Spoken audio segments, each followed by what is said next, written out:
Donc ce soir, comme d'habitude, nous allons évoluer dans l'enseignement sur la personne, bien sûr, de Yeshua, sur la divinité de Dieu, hein, la divinité de Yeshua, notre véritable Seigneur et Sauveur. Nous allons dans le livre des Actes des Apôtres, n'est-ce pas, au chapitre 17. Nous allons lire une histoire qui va nous encourager, une histoire qui va nous parler, n'est-ce pas? Donc, en fait, ce passage va nous introduire dans l'enseignement justement de ce soir. Donc, Actes des Apôtres, chapitre 17. Nous lisons à partir du verset 16. Comme Paul les attendait à Athènes, il sentait au-dedans de lui son esprit s'irriter à la vue de cette ville pleine d'idoles. Il s'entretenait donc dans la synagogue avec les Juifs et les hommes craignant Dieu et sur la place publique chaque jour avec ceux qui le rencontraient. Quelques philosophes épicuriens et stoïciens se mirent à parler avec lui. Et les uns disaient, « Que veut dire ce discoureur ?» D'autres, l'entendant annoncer Yeshua et la résurrection, disaient, « Il semble qu'il annonce des divinités étrangères. » Alors ils le prirent et le menèrent à l'aréopage en disant, « Pourrions-nous savoir quelle est cette nouvelle doctrine que tu enseignes, car tu nous fais entendre des choses étranges. Nous voudrions donc savoir ce que cela peut être. » Or, tous les Athéniens et les étrangers demeurant à Athènes ne passaient leur temps qu'à dire ou à écouter des nouvelles. Paul, debout au milieu de l'aréopage, dit, « Hommes athéniens, je vous trouve à tous égards extrêmement religieux, car en parcourant votre ville et en considérant les objets de votre dévotion, j'ai même découvert un autel avec cette inscription, à un Dieu inconnu. Ce que vous révérez sans le connaître, c'est ce que je vous annonce. Le Dieu qui a fait le monde et tout ce qui se trouve, étant le Seigneur du ciel et de la terre, n'habite point dans des temples faits de mains d'hommes. » Voilà.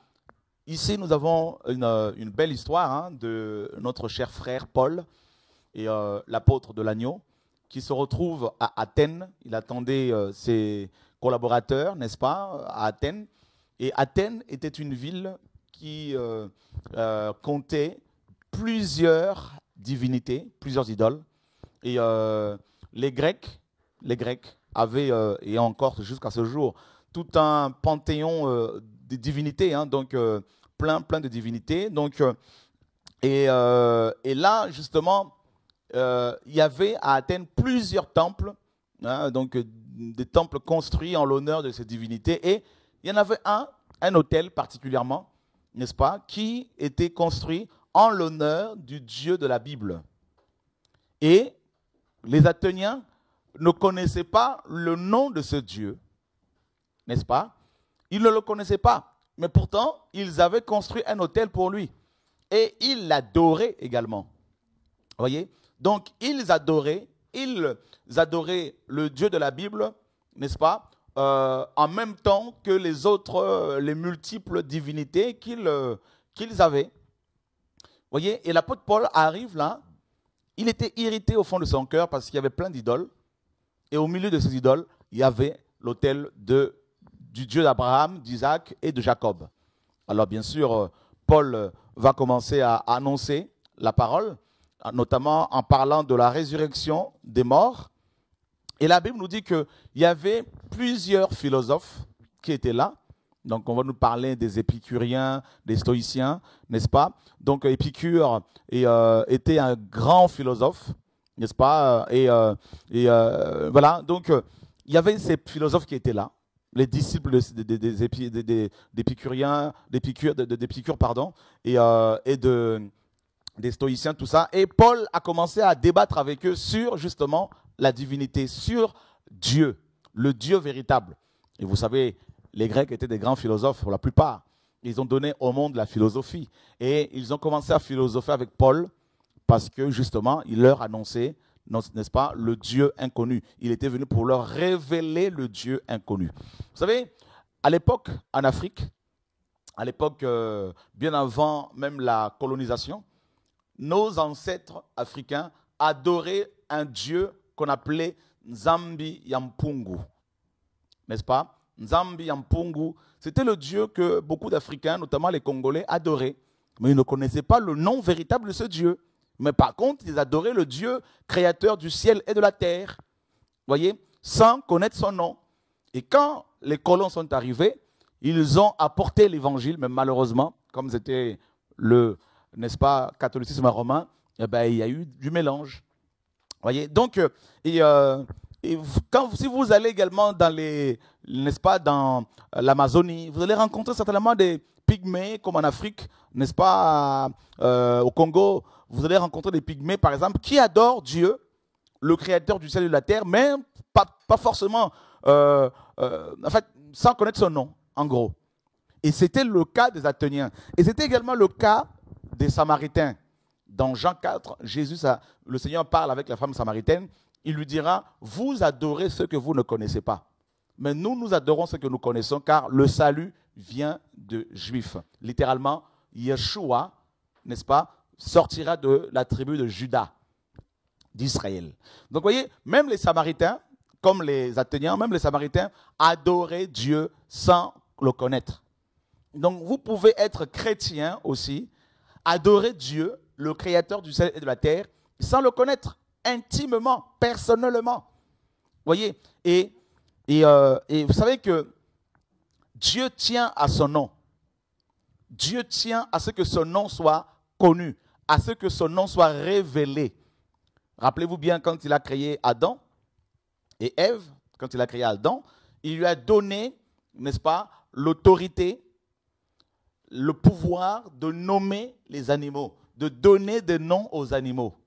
Et vous voyez, donc, par exemple, quand Adam va donner le nom à, on va dire, au lion, il va en même temps, n'est-ce pas, lui communiquer un caractère, vous savez, parce que derrière chaque nom, il y a une personnalité. Vous voyez, derrière chaque nom, il y a une personnalité. Donc, par exemple, vous prenez le nom de, par exemple, le nom de Jacob. Jacob veut dire usurpateur, voleur.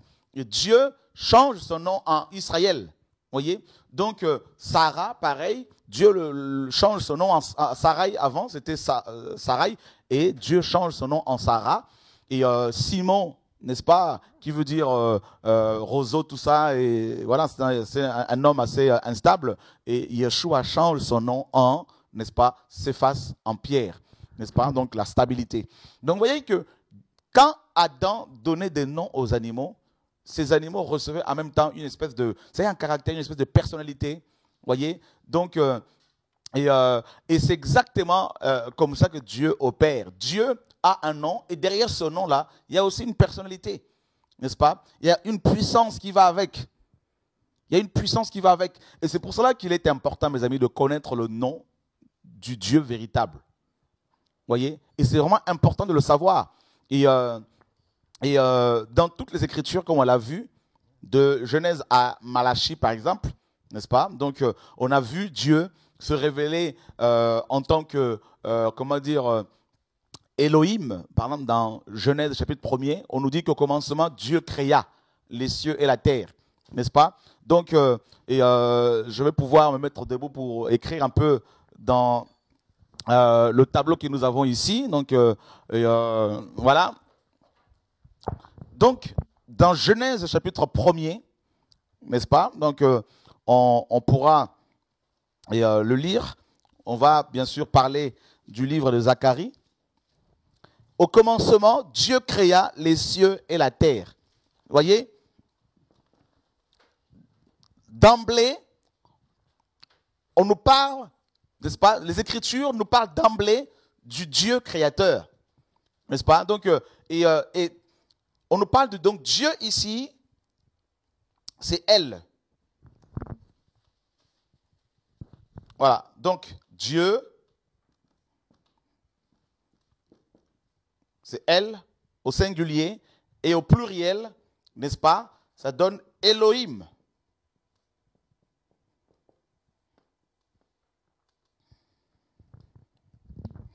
Donc, ici, dans Genèse 1, nous avons, n'est-ce pas, le pluriel de ce Dieu. Au commencement, littéralement, donc je vais le dire ça littéralement, au commencement, les dieux créa. Ça fait bizarre, hein? Voyez? Quel est le nom de Dieu? La divinité de Yeshua. Nous continuons dans le message, ne vous inquiétez pas. Nous allons quelque part, vous allez comprendre où Dieu veut nous conduire. Donc, je disais que dès la création, Dieu se révèle comme étant Elohim. Mais il y a c'est pas le L au singulier, mais c'est au pluriel. Elohim. Hein? Elohim. Les dieux. Mais, bizarrement, si on doit traduire littéralement Genèse 1, ça donnerait ceci. Au commencement, les dieux créa. Or, ce n'est pas du français. N'est-ce pas? Au commencement, le français dirait, au commencement, les dieux créèrent.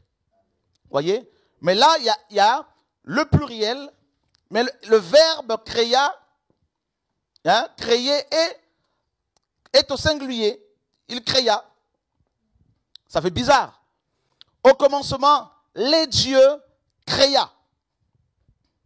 Alors, c'est pas du français, mais c'est comme ça que c'est écrit en hébreu. Voyez? Donc, nous avons ici la révélation du Père, du Fils et du Saint-Esprit. D'accord? Au commencement, Dieu créa les cieux et la terre. Donc, et nous voyons bien sûr l'action du Père, du Fils et du Saint-Esprit, parce qu'on nous parle de la parole. Hein? On nous dit que Dieu dit, d'accord? Le verbe dire ici, c'est amar, d'accord? Dieu dit. Le verbe dire, c'est amar.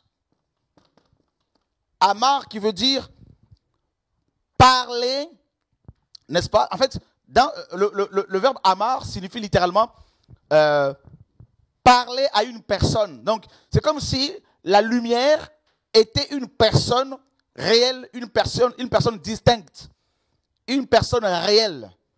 Dieu parle à la lumière. D'accord? Dieu dit que la lumière soit. Dieu dit que la lumière soit. D'accord? Or, en hébreu, il n'y a pas d'auxiliaire être. Il n'y a pas de verbe être. Donc, Dieu dit que la lumière soit. Dieu dit amar. Amar veut dire parler à une personne. D'accord? Dieu parle à la lumière comme si la lumière était une personne vivante. Et maintenant, on dit que Dieu dit que la lumière soit. Or, il n'y a pas de verbe être. Donc, le soit là, ce n'est pas le verbe être. En fait, ça devait être traduit par Dieu dit, en hébreu, ça donne ceci. Dieu dit que la lumière paraisse. D'accord? Que la lumière paraisse. Donc, c'est comme si la lumière était quelque part et elle devait venir pour éclairer la terre. Et nous savons tous que cette lumière-là, bien sûr, c'est Yeshua. Donc, nous avons, dans Genèse 1.1, nous avons le Père, nous avons la lumière, et on voit cette lumière dans Jean 1. On dit qu'au commencement était la parole. La parole était avec Dieu. Et la parole était Dieu. En elle était la vie. Et la vie était la lumière du monde. D'accord? Et cette lumière est venue éclairer le monde. Vous voyez, donc on retrouve la lumière qui a parlé avec le Père dans Genèse 1. Vous voyez? La lumière qui était là au commencement. Et la lumière va éclairer les ténèbres.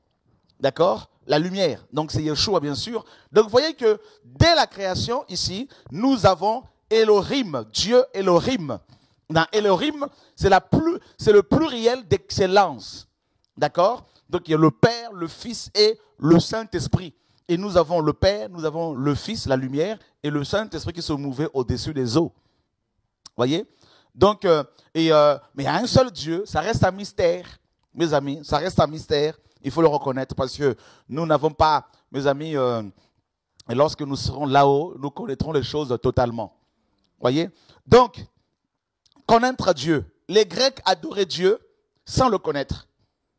Et beaucoup de chrétiens adorent Dieu sans aussi le connaître. Je vous ai dit que depuis de Genèse à Malachie, Dieu se révèle de plusieurs manières, à plusieurs reprises à ses serviteurs. Il a d'abord ici, il se manifestait comme Elohim, n'est-ce pas? Donc le Dieu El, c'est Dieu. Elohim, Bethel, par exemple, vous avez dans Bethel, vous avez le El, hein, le El. Vous avez Beth, maison, et El, Dieu. Voyez, Bethel, Beth, maison, El, c'est Dieu. Et le pluriel de El, c'est Elohim. Voyez? Donc, Elohim, c'est le pluriel. Le Père, le Fils et le Saint-Esprit. Ça reste un mystère, frère, un mystère. Donc, Jésus n'est pas, mes amis, n'est pas seulement homme, mais il est en même temps Dieu. Bah oui, il est en même temps Dieu.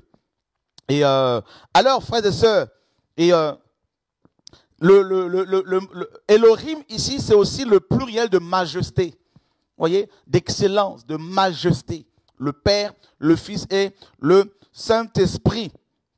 Voilà, donc, et nous sommes dans Genèse chapitre 2. Genèse chapitre 2. Et nous lisons à partir du verset 7. Donc on va commencer par le verset 4. Genèse 2, 4. Voici les origines des cieux et de la terre quand ils furent créés. Lorsque l'Éternel Dieu fit la terre et les cieux, aucun arbuste de champ n'était encore sur la terre et aucun arbre de champ ne germait encore, car l'Éternel Dieu n'avait pas fait pleuvoir sur la terre et il n'y avait point d'homme pour cultiver le sol. Le verset 7, l'Éternel Dieu forma l'homme de la poussière de la terre. Donc vous voyez, mes amis, ensuite, Dieu s'est révélé comme étant l'Éternel Dieu, littéralement, Yahvé. Yahvé ici a été traduit par l'Éternel. D'accord? Donc là maintenant, on nous parle de Yahvé Elohim. Yahvé Elohim. Donc, dans Genèse 1, la Bible nous présente Elohim.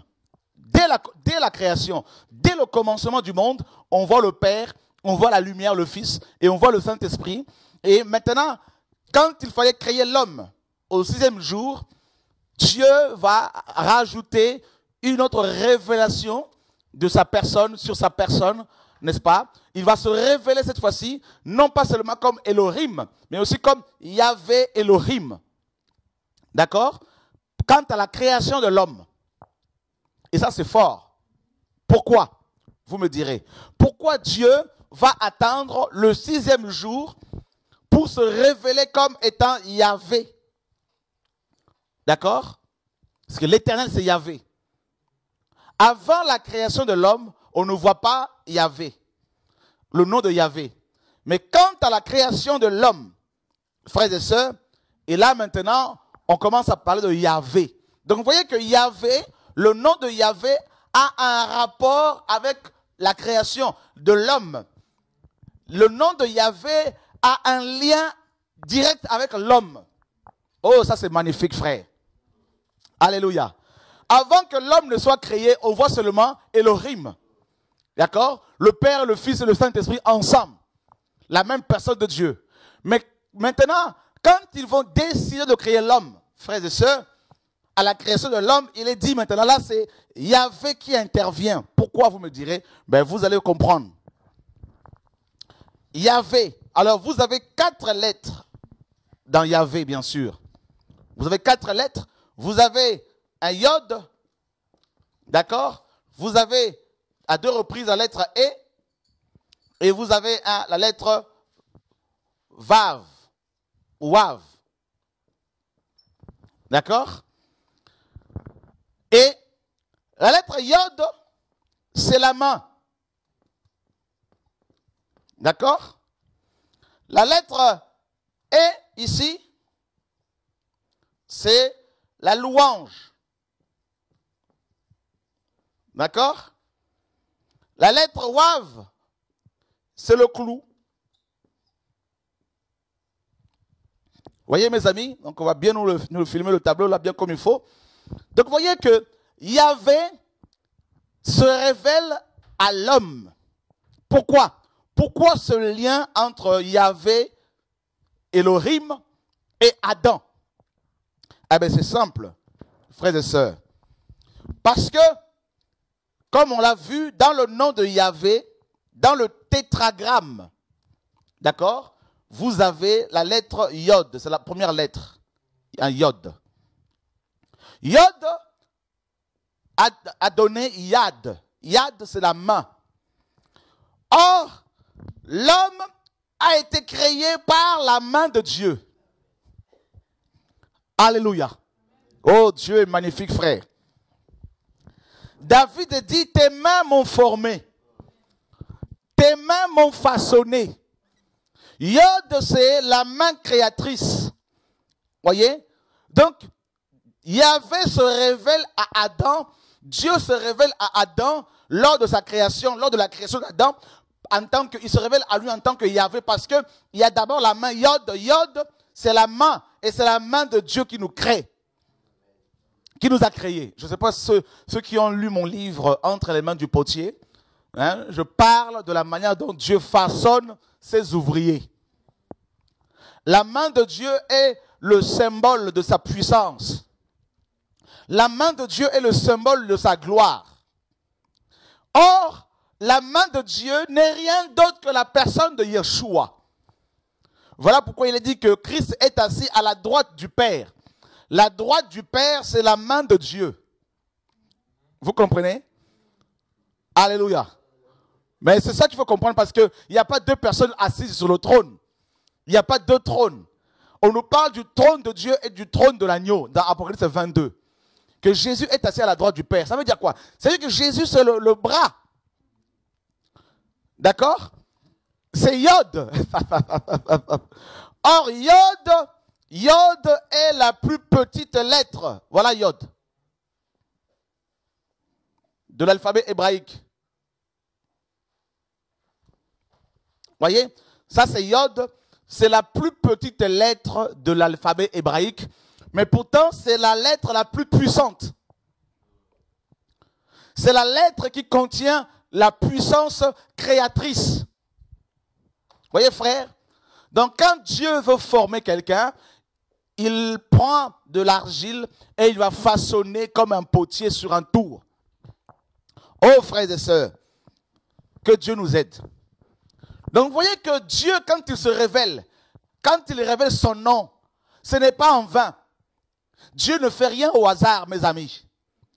Le tétragramme ici, qui a donné Yahvé, a un rapport avec l'homme mortel. Oh, que Dieu soit béni, frère.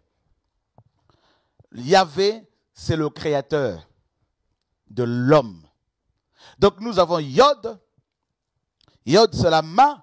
Et dans Job, chapitre 12, verset 10, il est dit que Dieu tient dans sa main l'âme de tout ce qui vit.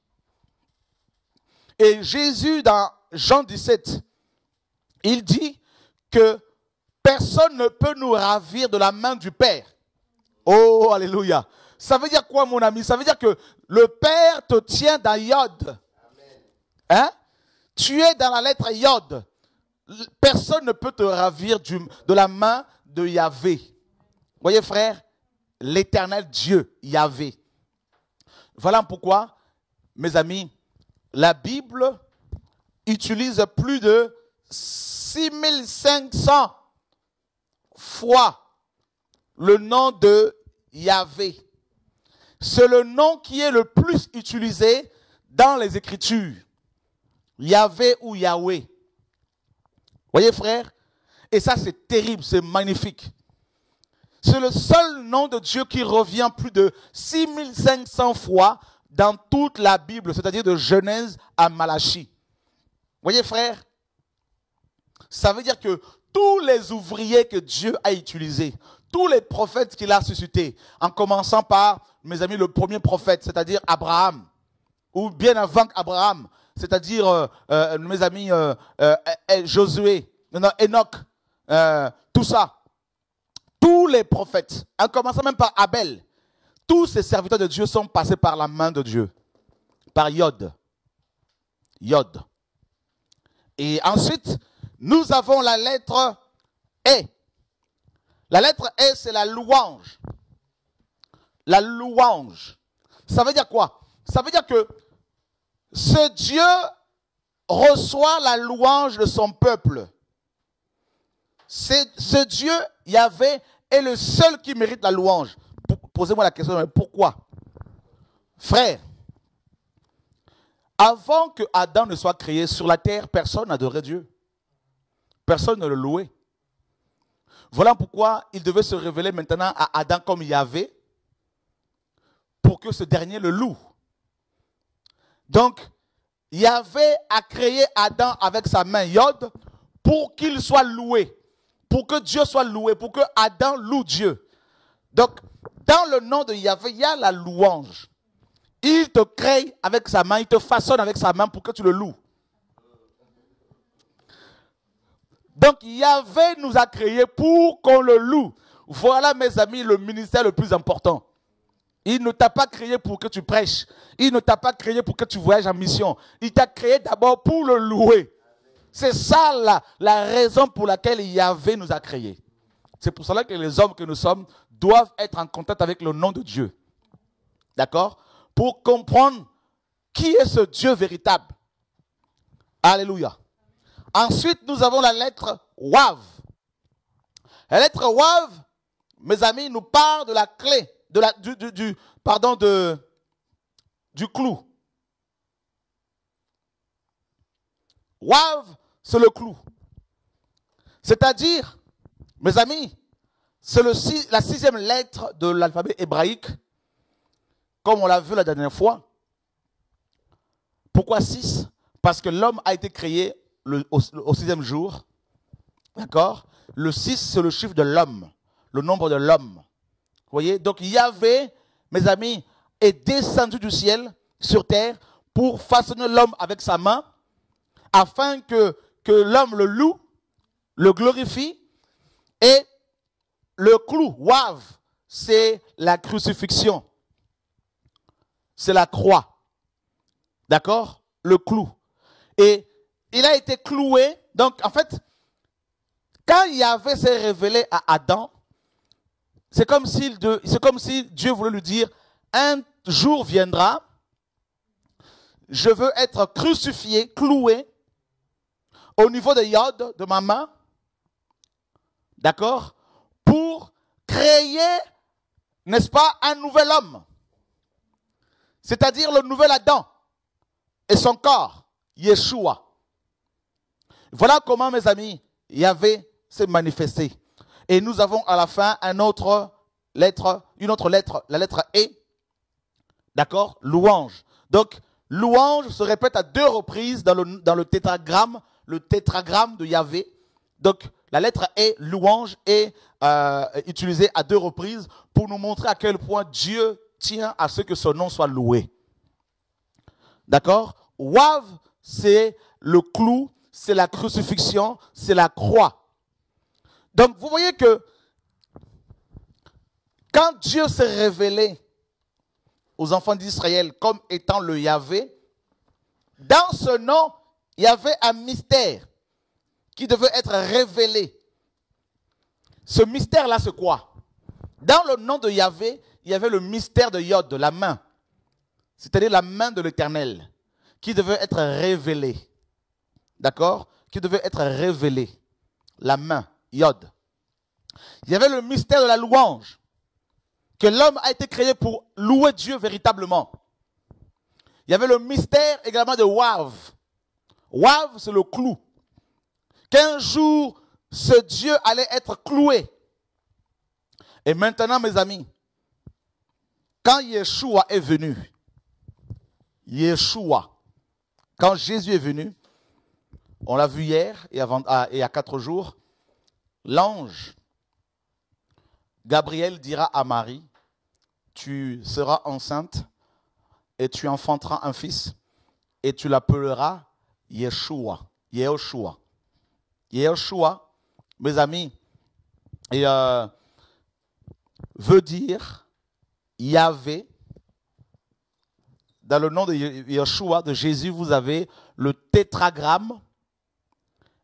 Et par la suite, vous avez Yasha. Yasha égale sauveur. D'accord? Donc, à chaque fois que vous entendez parler du nom de Jésus, sachez que dans le nom de Jésus, vous avez le tétragramme qui a été utilisé de Genèse à Malachie plus de 6500 fois. Donc, dans le nom de Yeshua, de Jésus, vous avez le nom de Yahvé et on a rajouté maintenant Yasha, qui veut dire sauveur. D'accord? Secours. Protection. D'accord? Guérison. D'accord? Et ça veut dire quoi? Ça veut dire que Jésus n'est rien d'autre que le Yahvé des Écritures de Genèse à Malachie qui se fait chair et qui est venu pour qu'il soit crucifié au niveau de la main, au niveau des mains. Alléluia, gloire à Dieu. Donc, c'est le Yahvé de l'Ancien Testament qui est venu en chair. Voilà pourquoi le Nouveau Testament n'utilise plus le nom de Yahvé, le tétragramme. C'est maintenant le nom de Yehoshua. Or, dans Ésaïe 43, 42, 8, Dieu disait, je suis Yahvé, le tétragramme, c'est là est mon nom. Maintenant, tout le Nouveau Testament nous présente un autre nom. Et c'est le nom de Yeshua. Voilà pourquoi Paul, quand il arrive à Athènes, il n'a plus parlé de Yahvé. Mais il a parlé de Yeshua. Vous voyez? C'est normal parce que nous sommes dans la dispensation, n'est-ce pas, de l'esprit, de la révélation des choses cachées par le Saint-Esprit aux anciens prophètes. Vous voyez? Les choses cachées à Abraham, cachées à Moïse, ces choses-là ne sont plus cachées parce que nous sommes l'épouse maintenant. Or, un homme qui aime sa femme ne peut pas lui cacher les choses. Vous voyez? Nous sommes l'épouse du Dieu véritable. Voilà pourquoi maintenant nous avons la révélation du nom. Alléluia. Alléluia. Gloire à Dieu. Allons voir.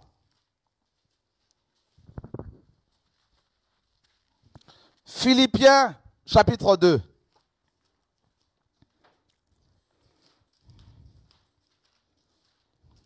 Oh, Dieu magnifique. Verset 5. Ayez en vous le sentiment qui était en Yeshua le Messie, existant en forme de Dieu. Il n'a point regardé son égalité avec Dieu comme une proie à arracher, mais il s'est dépouillé lui-même en prenant une forme de serviteur. En devenant semblable aux hommes, il a paru comme un vrai homme. Il s'est humilié lui-même, se rendant obéissant jusqu'à la mort de la croix. C'est pourquoi aussi Dieu l'a souverainement élevé et lui a donné le nom qui est au-dessus de tout nom. Waouh! Il a reçu le nom qui est au-dessus de tout nom. Frère, écoutez bien. Écoutez bien ce que la Bible dit ici. Le nom de Jésus est le nom qui est au-dessus de tout nom. Ça veut dire que au-dessus de ce nom-là, il n'y a pas un autre nom. Maintenant, vous me direz quoi, frère? Ça veut dire que le nom de Yeshua est le nom le plus élevé. C'est pour cela, frère, Abraham n'a pas prié Yeshua. Abraham priait le Dieu de la Bible, bien sûr, le Dieu Yahvé, donc Yeshua, mes amis, caché. Mais Abraham il a vu la naissance de Yeshua, il a salué au loin, de loin. Mais Moïse, tout ce monde-là, n'ont pas eu la même grâce que toi et moi.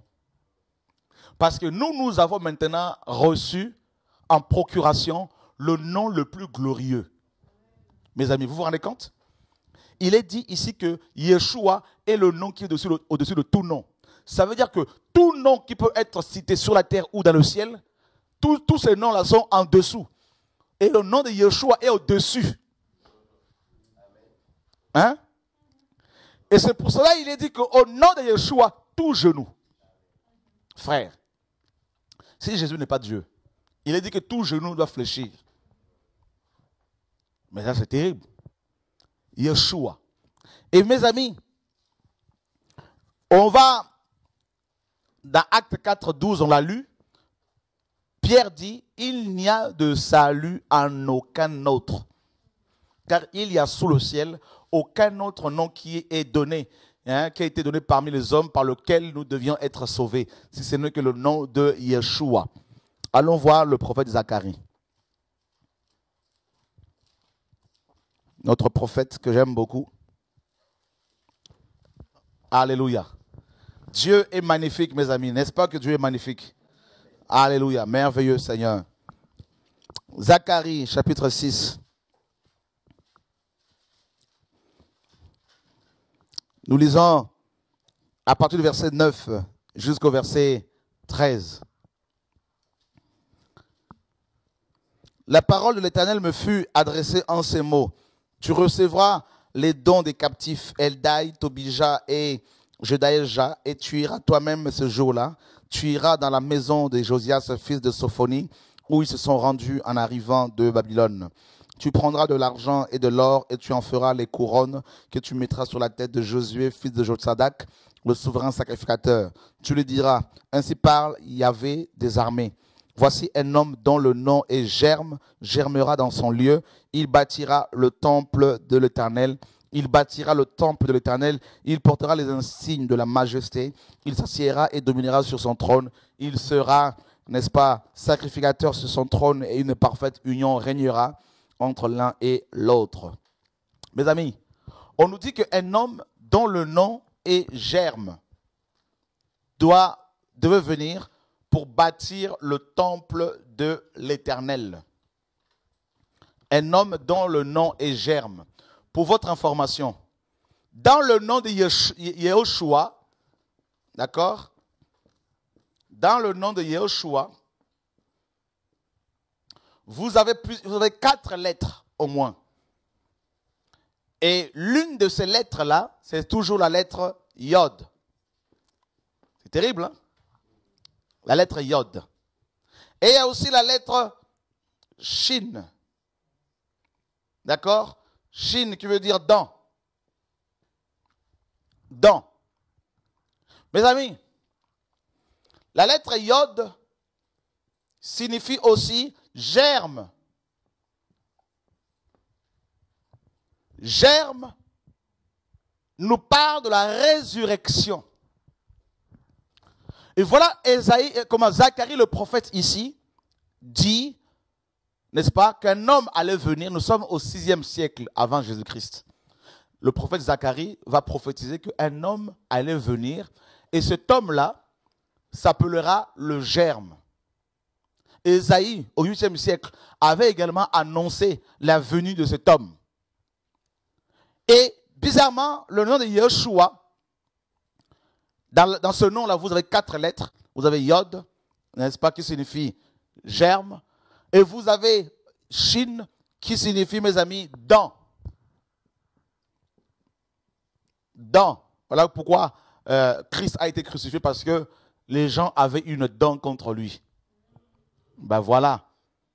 C'est la haine, la colère. Ben oui, frères et sœurs. Alléluia. Que Dieu soit béni. Je crois que les choses commencent à rentrer bien comme il faut. Vous commencez à saisir, mes amis, la pensée de Dieu. Hein? Et vous avez également, la lettre, vous avez également la lettre Vav. Clou. Voyez, frère? Et vous avez la lettre Aïn.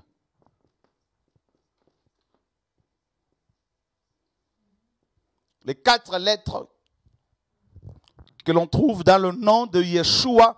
On va bien le filmer pour que vous voyez bien le tableau, frères et sœurs. Au nom de Yeshua, notre Seigneur et Sauveur. Dieu est bon. Dieu est magnifique. Dieu est glorieux. Alléluia. Aïn, c'est la source. Vous voyez les 4 lettres que l'on trouve dans le nom de Yeshua. Merci Michel. Donc, vous avez, mes amis, Yod, Aïn, vous avez Shin, Dan, Wav, Clou. Voyez, Yod, c'est le germe. Le germe, ça veut dire quoi? Ça veut dire que Yeshua, cet homme, Dieu, Yahvé incarné en Yeshua, Yahvé incarné, d'accord? Dieu fait homme,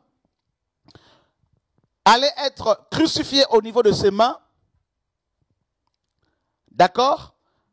Au niveau de ses mains, il allait être cloué, et à cause de nos péchés et de la haine de ses frères, et ensuite il allait germer. C'est-à-dire, le germe, c'est la résurrection. Donc, vous voyez, frères et sœurs, et ça, c'est magnifique, frère. Non, ça, c'est glorieux. Il n'y a pas de hasard, mes amis. Dieu est glorieux. Dieu est magnifique. Alléluia. Oh, quelle grâce. Matthieu. Et quelle grâce, frère. Vous avez vu, Yahvé, Yeshua, signifie le tétragramme, c'est-à-dire Yahvé et salut. Mais pour que les hommes soient sauvés par ce Yahvé, il fallait d'abord que ce dernier, c'est-à-dire Yahvé, s'incarne, prenne la forme humaine pour mieux sauver l'humanité. Ne pouvait sauver les hommes qu'un homme. Or, il fallait un sang pur. On verra la semaine prochaine pourquoi Dieu s'était fait homme. D'accord? Et maintenant, dans ce Yeshua, dans Yehoshua, vous avez 4 lettres. Vous avez la lettre Yod. Yod, c'est le germe. Yod, c'est la main. Vous avez la lettre Wav, c'est le clou. D'accord? Vous avez la lettre Shin, c'est la dent, la haine. Et vous avez la lettre Aïn, n'est-ce pas? Aïn, c'est la source. D'accord? C'est la source. Voilà pourquoi, mes amis, Yeshua est la source de vie. D'accord? C'est la source d'eau vive. Celui qui croit en moi, des fleuves d'eau vive couleront de son sein. Il a dit à la femme samaritaine, ô femme, si tu savais qui est celui qui te parle, tu lui aurais toi-même demandé de l'eau et il t'aurait donné de l'eau vive. Vous voyez? Donc, ça veut dire quoi? Frère, c'est magnifique. Dans le nom de Yeshua, vous avez la source d'eau vive, source de la vie. Vous avez la main, la puissance, la résurrection. Vous avez la dent, la haine. Vous avez le clou. Comment peut-on comprendre cela? Écoutez bien, frère. Je vais prendre mon temps pour bien vous expliquer les choses. Afin que vous compreniez qui est Yeshua. Qui est Yeshua, le Dieu que nous prêchons, le Dieu qui s'est révélé dans ma chambre. Le Dieu qui m'a imposé les mains et qui m'a dit, va et libère mon peuple. Le Dieu qui est en train d'opérer des miracles que vous constatez en ce moment, frère.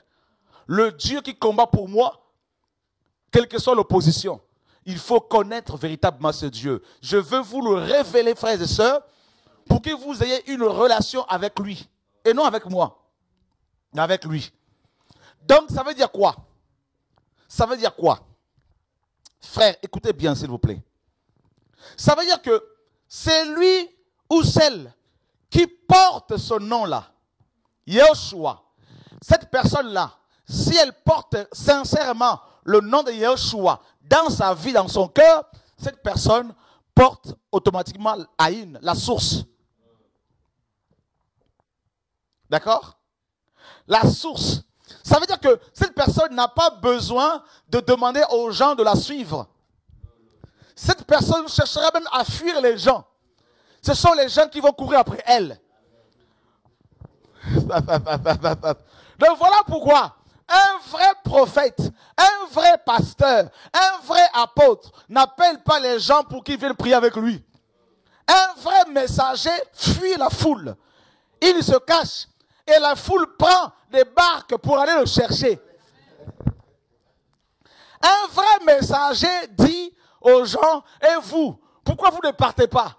Et les gens vont lui dire, à qui irions-nous? Car tu as les paroles de la vie. Oh mon Dieu. Frère, nous sommes arrivés à un temps où il faut révéler aux gens Jésus. Parce qu'il est en train de revenir. Il faut que l'épouse rencontre la personne de Yeshua, frère. Et moi, le ministère qui m'a confié, c'est de vous présenter la personne de Christ. Ce n'est pas pour vous présenter les belles maisons, les belles choses, frère. C'est pour vous révéler Yeshua. Avant que je ne parte là-haut, avant que je ne rentre à la maison, il faut que vous ayez la pleine révélation de Yeshua. Alléluia, gloire à Dieu. Frère, vous vous rendez compte?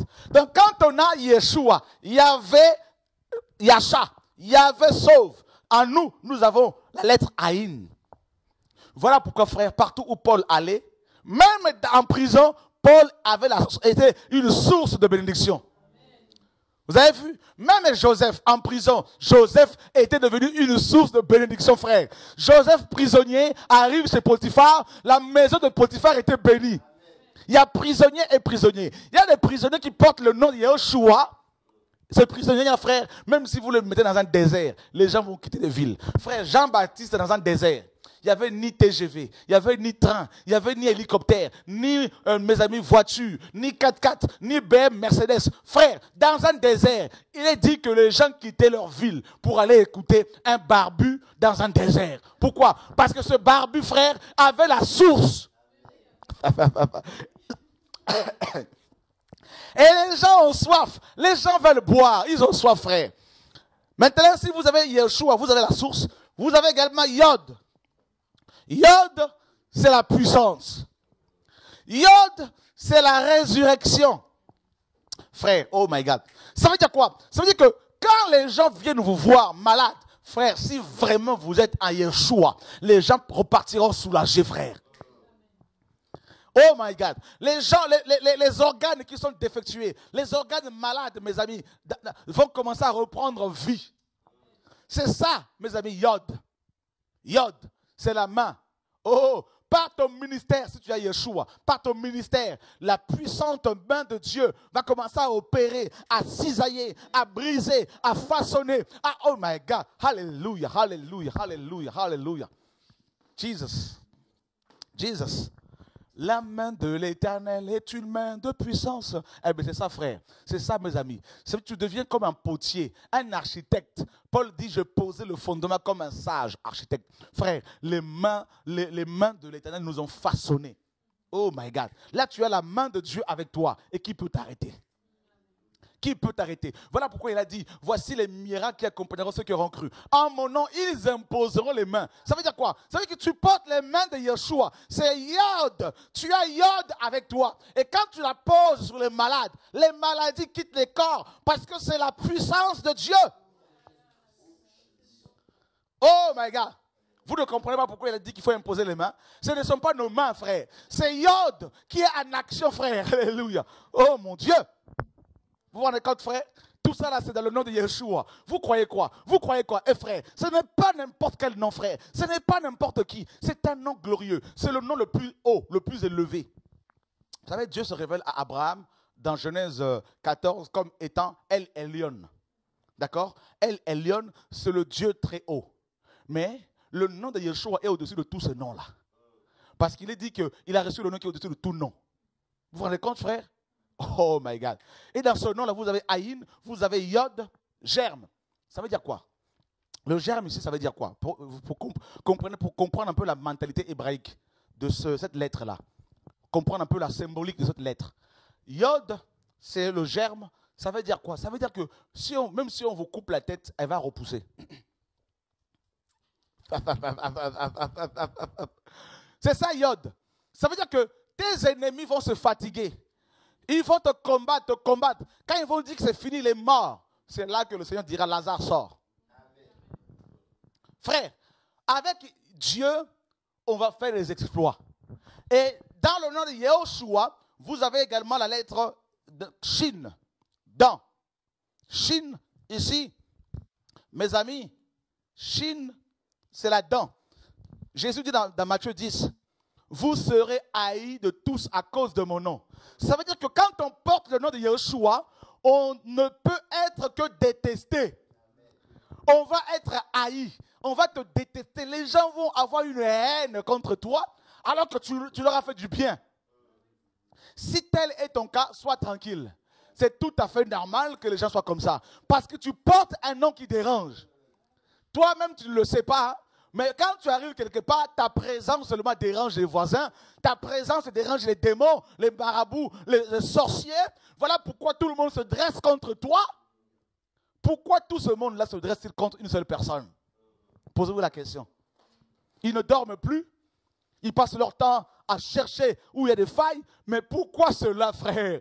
Pourquoi? Alors qu'il y a des impuniques comme pasteurs qui font n'importe quoi, personne ne s'occupe d'eux. C'est quelque part, tu portes un nom qui dérange.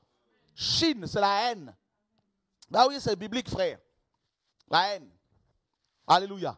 Et ensuite, nous avons Wav. Wav, c'est le clou. Si tu portes ce nom-là, tu vas être crucifié. Tu vas être crucifié. Il faut t'y attendre. Il faut t'y attendre. Jésus l'a dit. C'est le chemin. Le tout homme qui veut suivre Jésus, c'est le chemin, mes amis, obligatoire. Et vous vous rendez compte, frère? Tout ça là, c'est dans le nom de Yeshua. Ça veut dire quoi? Écoutez bien. Si vous portez ce nom-là, c'est le nom qui fait trembler le monde spirituel, démoniaque. C'est le nom qui fait trembler Satan. Vous vous rendez compte, frère? C'est ce nom-là. C'est ce nom-là qui fait trembler Lucifer. Dites-moi pourquoi. Pourquoi? Premièrement, parce que Wav, le clou, est très significative comme lettre. Pourquoi? C'est sur la croix, selon Colossiens 2, que Jésus a triomphé de Satan, de démons, de la puissance occulte. Vous voyez? Il a, mes amis, nous dit, la parole nous dit, il a, n'est-ce pas, vaincu le monde spirituel, le monde démoniaque à la croix. Donc, quand vous portez le nom de Yeshua, vous allez expérimenter la puissance de Wav, le clou. C'est sur la croix. Regardez ce que Colossiens chapitre 2 nous dit. Colossiens chapitre 2.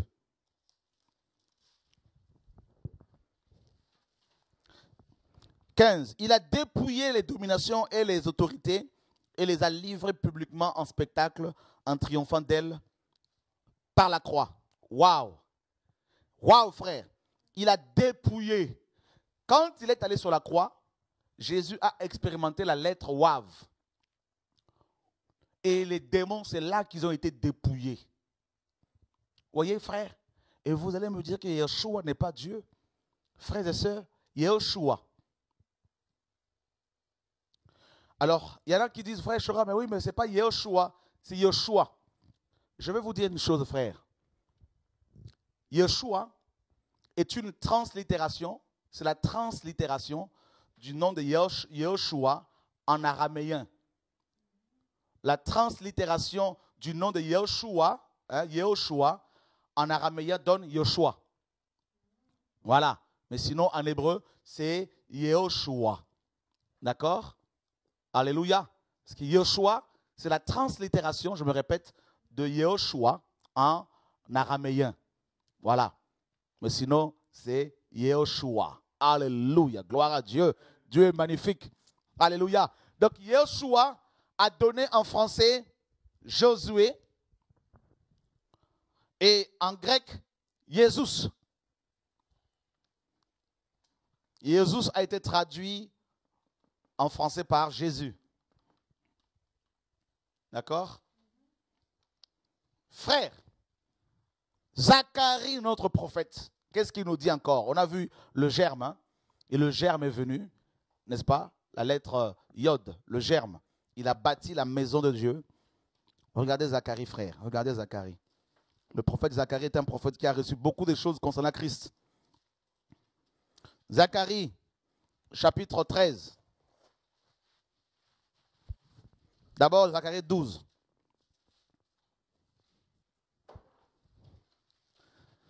10. Je répandrai sur la maison de David et sur les habitants de Jérusalem un esprit de grâce et de supplication. Et ils tourneront les regards vers moi, celui qu'ils ont percé. Waouh! Alléluia! Regardez, frère, ici, c'est Dieu qui parle. Hein? C'est terrible, hein? Dieu est en train de parler. Et qu'est-ce qu'il raconte? Qu'est-ce qu'il dit Dieu? Qu'est-ce qu'il dit Dieu? Regardez, je veux me répéter encore. Zacharie chapitre 12, verset 10. Qui parle ici? C'est Yahvé. Il dit, moi Yahvé, en gros, alors je répandrai sur la maison de David et sur les habitants de Jérusalem un esprit de grâce et de supplication. Eh bien, Joël 2, 28 avait dit quoi? Dieu avait dit quoi dans Joël 2, 28? Je répandrai de mon esprit sur toute chair. Vos fils et vos filles prophétiseront. Joël l'avait annoncé, mes amis. Vous vous rappelez dans Joël 2, 28? Allons voir cela. Joël chapitre 2, verset 27. Et vous saurez que je suis au milieu d'Israël, que je suis Yahvé, votre Dieu, et qu'il n'y en a point d'autre. Et mon peuple ne sera plus jamais dans la confusion. Après cela, je répandrai mon esprit sur toute chair. Vos fils et vos filles prophétiseront. Vos vieillards auront des songes et vos jeunes gens de visions. Ici, c'est Dieu qui parle. Et dans Zacharie, c'est la même chose. Je répandrai sur la maison de David et sur les habitants de Jérusalem un esprit de grâce et de supplication. Et ils tourneront les regards vers moi, celui qu'ils ont percé. Ils pleureront sur lui comme on pleure sur un fils unique. Ils pleureront amèrement sur lui comme on pleure sur un premier-né. Vous vous rendez compte, frère? Dieu, Yahvé, a promis par le prophète, n'est-ce pas, Joël, au 8e siècle, de répandre son esprit sur toute chair. Et Dieu va réitérer cette promesse par le prophète Zacharie en disant, je répandrai sur la maison de Jérusalem et de Juda, je répandrai à Jérusalem et sur la maison de Juda un esprit de grâce et de supplication. Et ils tourneront le regard vers moi, celui qu'ils ont percé. Frère, Zacharie est en train de nous dire que Yahvé a été percé. Rappelez-vous bien que Yahvé, dans Yahvé, vous avez la lettre, une des lettres de Yahvé, c'est quelle lettre? Yod. Yod, c'est la main. Wav, c'est le clou. Donc, vous voyez? Donc, Yahvé a été percé. Alléluia. Donc, Jésus est le Yahvé, mes amis, des Écritures de Genèse à Malachie. Alors, mes amis, honnêtement, vous allez encore dire que Jésus n'est pas Dieu? Mais attendez, frère, attendez. Oh, mais ça c'est terrible. Zacharie est en train de nous enfoncer là, carrément là. Hein? Il nous enfonce dans la vérité bien comme il faut là. Alléluia, gloire à Dieu. Alléluia, gloire à Dieu. Nous sommes dans Zacharie 13. En ce jour-là, une source sera ouverte pour la maison de David et les habitants de Jérusalem pour le péché et pour l'impureté. Voyez frère, la source ici, c'est Haïn. D'accord? C'est Haïn, c'est Yahvé lui-même. C'est Haïn, frère. Haïn, c'est une des lettres que l'on trouve dans le nom de Yeshua. C'est Yeshua lui-même la source. Mais frère, la parole est claire. Allons voir encore. Alléluia, gloire à Dieu. Alléluia, gloire à Dieu. Nous sommes dans Zacharie 14. Voici le jour de Yahvé arrive et tes dépouilles seront partagées au milieu de toi. Verset 3. Yahvé paraîtra et il combattra ces nations comme il combat au jour de la bataille. Yahvé paraîtra. Yahvé paraîtra. Ses pieds se poseront en ce jour sur la montagne des Oliviers, qui est vis-à-vis de Jérusalem, du côté de l'Orient. La montagne des Oliviers se fendra par le milieu, à l'Orient et à l'Occident, et il se formera une très grande vallée. Une moitié de la montagne reculera vers le septentrion et une moitié vers le midi. Yahvé paraîtra, d'accord? Yahvé paraîtra et les pieds de Yahvé vont se poser sur la montagne des Oliviers. Voyez, frère, eh bien, qui est ce Yahvé? Eh bien, c'est Yehoshua. C'est clair. Qui est-ce que nous sommes en train d'attendre, frère? Eh bien, c'est Yehoshua. D'accord? Jésus est monté au ciel à partir de la montagne des Oliviers, pour votre information. Et les anges ont dit aux apôtres, c'est Jésus qui a été élevé du milieu de vous, reviendra de la même manière que vous l'avez vu allant au ciel. D'accord? Donc, c'est Yehoshua, le Dieu véritable. Alléluia. Waouh. Frère, c'est magnifique ce que le Seigneur, notre Dieu, est en train de nous enseigner ici. C'est vraiment glorieux ce que Zacharie nous apprend. Yehoshua qui va venir et on nous dit que c'est Yahvé qui va combattre. Nous sommes dans Apocalypse chapitre 19. On nous a dit que Yahvé apparaîtra. Apocalypse chapitre 19, verset 11. Puis je vis le ciel ouvert et voici parut un cheval blanc. Celui qui le montait s'appelle fidèle et véritable. Et il juge et combat avec justice. Ses yeux étaient comme une flamme de feu. Sur sa tête étaient plusieurs diadèmes. Il avait un nom écrit que personne ne connaissait lui-même.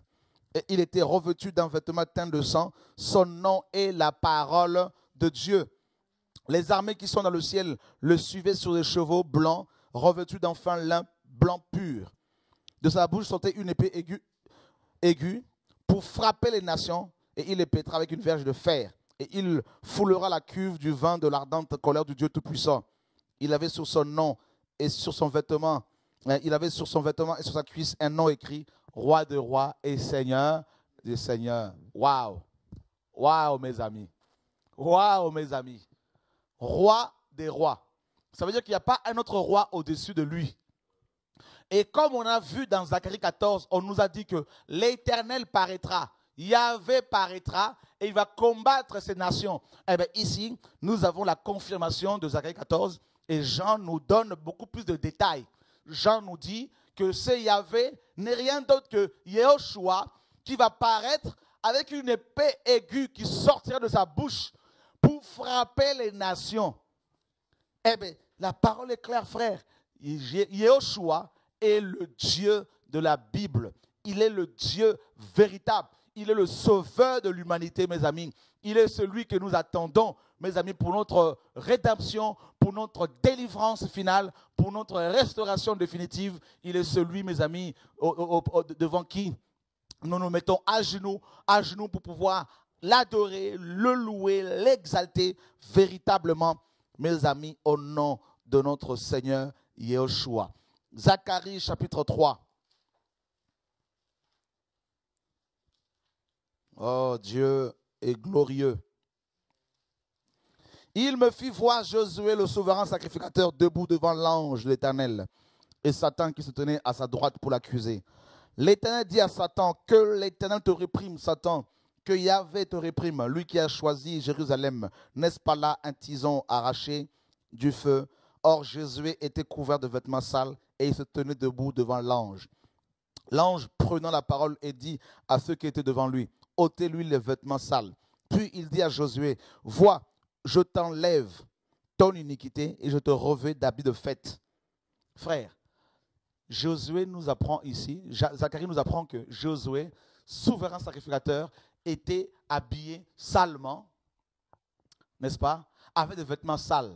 Et on nous dit que Satan était là pour l'accuser. Il doit mourir, il doit aller à l'enfer, il est ceci, il est cela. Il accusait. Et on nous dit que l'ange de l'Éternel était là. Or, l'ange de l'Éternel était Yehoshua avant son incarnation. Et Yehoshua, ici, l'ange de l'Éternel, parle à ceux qui étaient là. Il a donné des ordres. Hein. Il dit à ceux qui étaient là, ôtez des vêtements sales que porte Josué. Frère, il a donné des ordres. Et il dit à Josué, souverain sacrificateur, attention, il lui dit, vois, moi, l'ange de l'Éternel, j'enlève ton péché. jette ton péché. Eh bien, Jean le Baptiste, quand il était venu, il a dit dans Jean 1, 29, voici l'agneau de Dieu qui ôte le péché du monde. Or, à cette époque-là, le péché n'était pas ôté, il était couvert. Mais ici, l'ange de l'Éternel, mes amis, a accordé une grâce exceptionnelle à Josué, le souverain sacrificateur, en lui disant, jette ton péché. Frère, c'est terrible. Et on nous dit que Satan l'accusait. Satan accusait Josué. Mais l'ange de l'Éternel l'a défendu. Hein? Frère, et la Bible nous dit qui accusera les élus de Dieu? Hein? Oh my God. Dans Romains chapitre 8. Qui peut t'accuser, toi mon frère? Qui peut t'accuser, toi ma soeur? Toi qui portes le nom de Yeshua. Toi qui as reçu son nom. Hein? Frère, c'est pour cela je ne crains plus aucun mal. Car je porte en moi le nom le plus grand, le plus élevé, le plus glorieux. Et attention, dans son nom, il y a Yod. Attention mes amis, Yod c'est la puissance. Voilà pourquoi Paul dit, et ma parole et ma prédication ne reposent pas sur les discours persuasifs des hommes. Frère, nous ne sommes plus au moment où il faut parler. Non, moi je suis apôtre. Non, moi je suis prophète. Non, moi je suis évangéliste. Non, moi je suis docteur. Non, venez dans mon assemblée. Non, venez dans mon entreprise. Non, venez dans ma PME. Frère, nous avons dépassé ce niveau-là. Maintenant, nous sommes au niveau de Yod. Prouve-moi que tu as le Yod avec toi. La main de l'Éternel avec toi. Prouve-moi que la main de Dieu t'accompagne, frère. Yod. Regardez Yod. Yeshua dans Matthieu 12, il dit aux pharisiens, si c'est par la main de Dieu que je chasse les démons, le royaume de Dieu est arrivé jusqu'à vous. Frère, Yod, c'est la main de Dieu. Avec la main de Dieu, nous chassons les démons, frère. Au nom de Yeshua, alléluia, my God, alléluia. Frère, Moïse, Dieu va l'envoyer. Dieu l'envoie en Égypte. Dieu lui dit, va libérer mon peuple. Moïse dit, mais Seigneur, mais je vais y aller, mais quel est ton nom? Dieu lui donne son nom. Mais Moïse doutait quand même. Dieu dit, ok, prends ta main, mets-la dans ton sein. Yod, alléluia, alléluia. Prends ta main un peu là, tu vas voir, avec ta main, je vais accomplir des choses. Moïse prend sa main, il la met dans son sein, il la sort comme ça, là, la main était remplie de lèpre.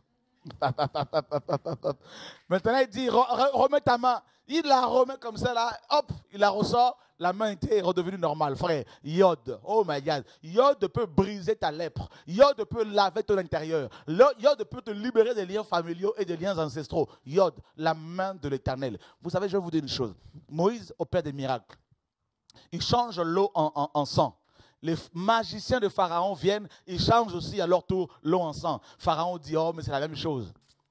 Moïse fait encore un autre miracle. Les magiciens de Pharaon vont imiter encore. Mais arrivé au troisième miracle, frère, les magiciens de Pharaon n'ont pas pu l'imiter. Ils vont dire à Pharaon, ça c'est la main de Dieu. Alléluia. Oh my God. Ça c'est le doigt de Dieu. Ça c'est Yod. Nous ne pouvons rien contre Yod. Frère, oh my God. Oh alléluia. Frère, je deviens de plus en plus malade, fou de Jésus, passionné de Yeshua. Et je vous assure, frère, même si tu es seul, tu es majoritaire si tu es avec Yeshua. Oh oui. C'est pour cela, frère, j'ai compris cela. Je ne veux plus de la foule, oh, que la foule soit, oh, je ne sais pas quoi. Oh, je veux venir manger chez vous, parler de mon ministère. Frère, on n'a plus ce niveau-là, frère. Nous voulons maintenant, nous sommes sur le mont Carmel, frère. Il faut que Yod soit démontré. Il faut que mes amis, alléluia. Il faut que Haïn, la source, frère, les boiteux, les malades, il y a des malades aujourd'hui terribles, il y a des cancéreux, il y a des boiteux, il y a des aveugles, il y a des handicapés, il y a des cancéreux, il y a des sidéens, frère, il y a des gens qui ont des maladies mentales, il y a des gens qui ont des problèmes mentaux, frère, il y a tellement de malades, la stérilité frappe les gens cherchent la solution. On n'est plus à l'époque de blabla comme les Grecs aimaient beaucoup les discours, la philosophie. Oh non, mais tu sais, Dieu m'a appelé, oh, on veut me casser. Frère, attention, arrêtons avec toutes ces choses-là. Démontrons que Yeshua marche avec nous. Hein? Pierre dit, je n'ai ni argent ni or, mais ce que j'ai, je te le donne. Oh frère, qu'est-ce que nous avons reçu? Qu'est-ce que tu as reçu? Hein? Qu'est-ce que tu as reçu, frère? Ma soeur, qu'est-ce que tu as reçu? Toi qui es là en train de gémir à chaque fois. Toi qui es là toujours dans les cancans, dans les histoires. Mais il faut sortir de ces choses-là, frère. Il faut commencer à se lever comme un aigle maintenant. Jésus a dit, en mon nom, vous ferez des miracles. En mon nom, vous chasserez les démons, frère. C'est terrible parce que quand on cite le nom de Yeshua, Yod, la main, frappe les démons.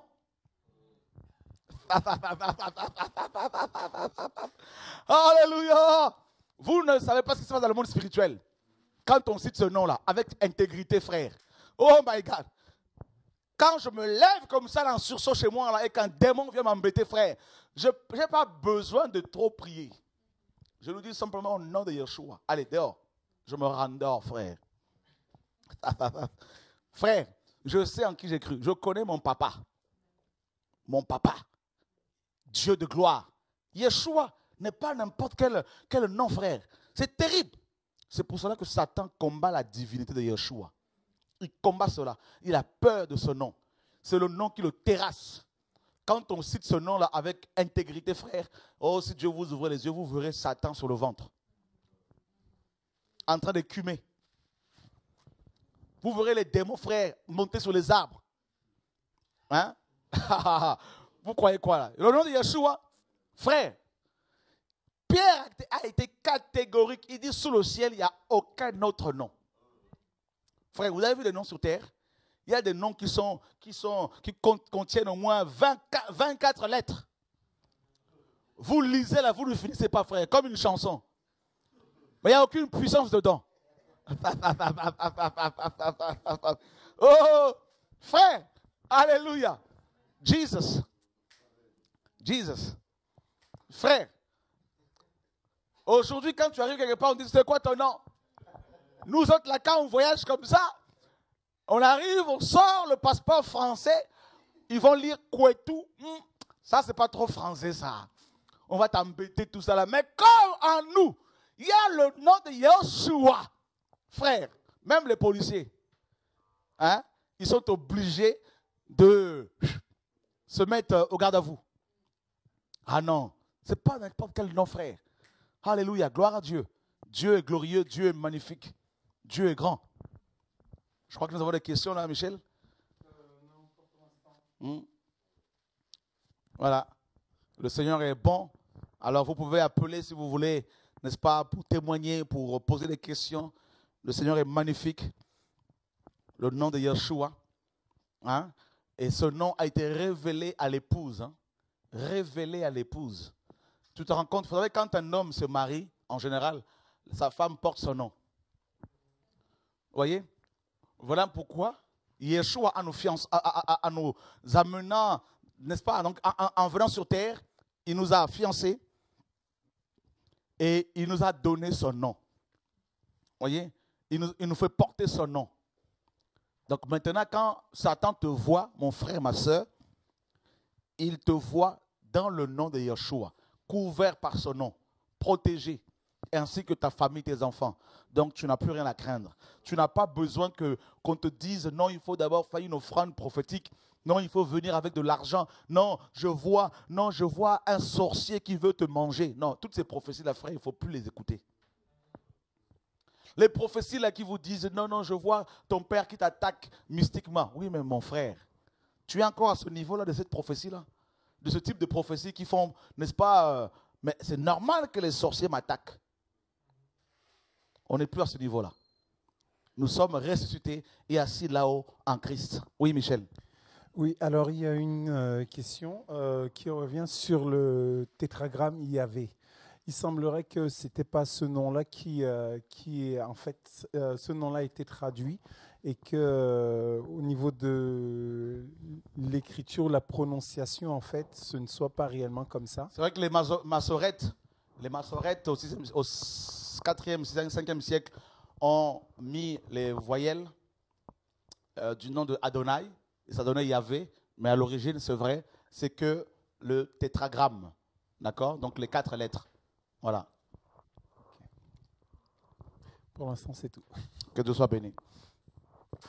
Dieu est grand, Dieu est glorieux, frère, n'est-ce pas? Le Seigneur est magnifique Et nous avons reçu le nom le plus, n'est-ce pas, grand, le plus puissant. Alors, marchez avec ce nom dans l'intégrité et vous n'avez pas besoin qu'un pasteur prie pour vous. Croyez-moi, si vous craignez Dieu, si vous portez le nom de Yeshua, eh bien, vous n'avez rien à craindre. Marchez, n'est-ce pas, par la foi et ne cherchez pas forcément la compagnie des hommes. Ne cherchez pas forcément n'est-ce pas, la collaboration avec les hommes. Marchez avec Dieu, faites-lui confiance et il vous défendra. Au nom de Yeshua, notre Seigneur et Sauveur. Alléluia. Gloire à Dieu. On va finir dans un passage dans Zacharie 2:10. Zacharie 2:10. Pousse des cris d'allégresse et réjouis-toi, fille de Sion, car voici, je viens et j'habiterai au milieu de toi, dit Yahvé. Voyez? Et cette parole-là a été attribuée à Yeshua, notre Seigneur et Sauveur. C'est lui qui vient et on dit que c'est Yahvé qui vient. Yeshua est vraiment le Dieu d'Israël, le Dieu glorieux, frères et sœurs. Et comme vous le savez, Yeshua, n'est-ce pas, signifie le tétragramme qui sauve. D'accord? Voilà.